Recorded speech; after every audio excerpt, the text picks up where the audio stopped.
Hey, how's it going, everybody? It's 5K, and welcome back to another one of the adventures of 5K'S, Melanin Mondays. Now, today on Melanin Monday, we're going to highlight a pioneer in the sciences who has shown versatility across many fields, including biology, zoology, and physiology development.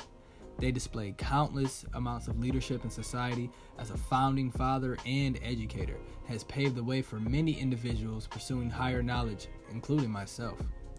And today's pioneer is Dr. Ernest Just.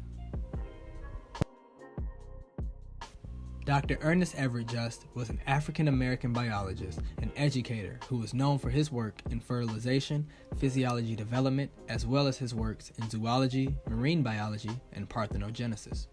Born August 14, 1883, to Charles and Mary Just in Charleston, South Carolina, Just faced hardships at an early age.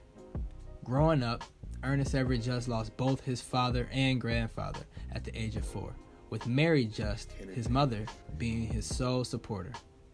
Mary Just worked as a teacher and in the summers worked in phosphate mines on James Island, and after convincing black families to move there to farm, the town was named Maryville in her honor. In his youth, Just fell sick to typhoid fever that affected his memory, and once he recovered, it required him to relearn how to read and write. And with his mother Mary being an educator herself, there were high expectations of Ernest to succeed. So at 13, Mary Just sent Ernest to the Colored Normal Industrial, Agricultural, and Mechanical College of South Carolina, which is now known as South Carolina State University at Orangeburg. After graduating from Orangeburg, Just then enrolled into Kimball Union Academy in New Hampshire at the age of 16. During his second year at Kimball, Just came back to South Carolina to visit his mother Mary, only to find out that she had been buried hours before his arrival. Devastated, Just continued to show his perseverance and returned to Kimball to graduate in 3 years instead of the traditional 4, finishing with the highest grades in his class of 1903. Continuing his education, Just enrolled in Dartmouth College in Hanover, New Hampshire, winning special honors in zoology, botany, history, and sociology, receiving the Rufus Short Scholar Award 2 years in a row. And to top it off, the heavily honored Just was inducted into the oldest honor society, Phi Beta Kappa, being the only one to graduate with magna cum laude. And if you thought that was enough, Just strived for more greatness as he became an educator at the historically black College of Howard University in Washington, D.C.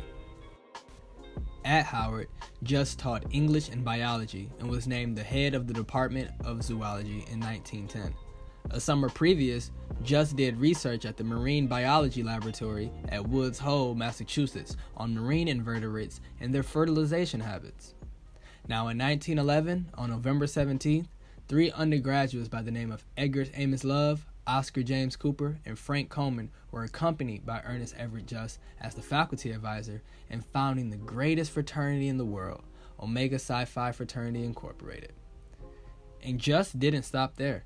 In 1915, Just was the first recipient of the Springer Medal by the NAACP for scientific achievements and research, being a pioneer for the African American community.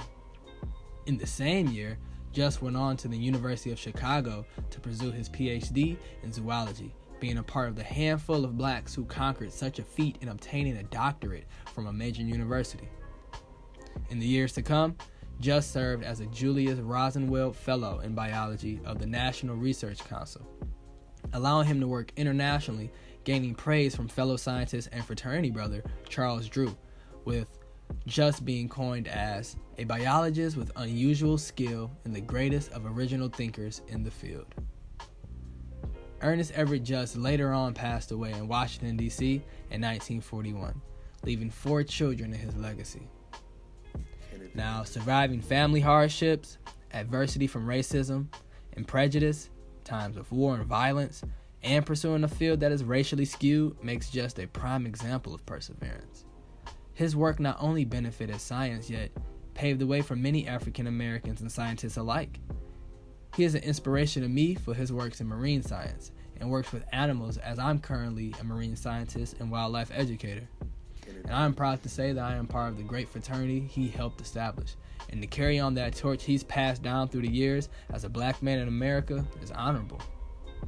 So, there you have it, folks, for our pioneers in the field on 5K's Melanin Monday. Comment down below and drop a light bulb if you learned something new today. Join us next time on 5K's Melanin Monday, and make sure you like, subscribe, and turn on post notifications. But until the next adventure, stay up, take off, and let's race.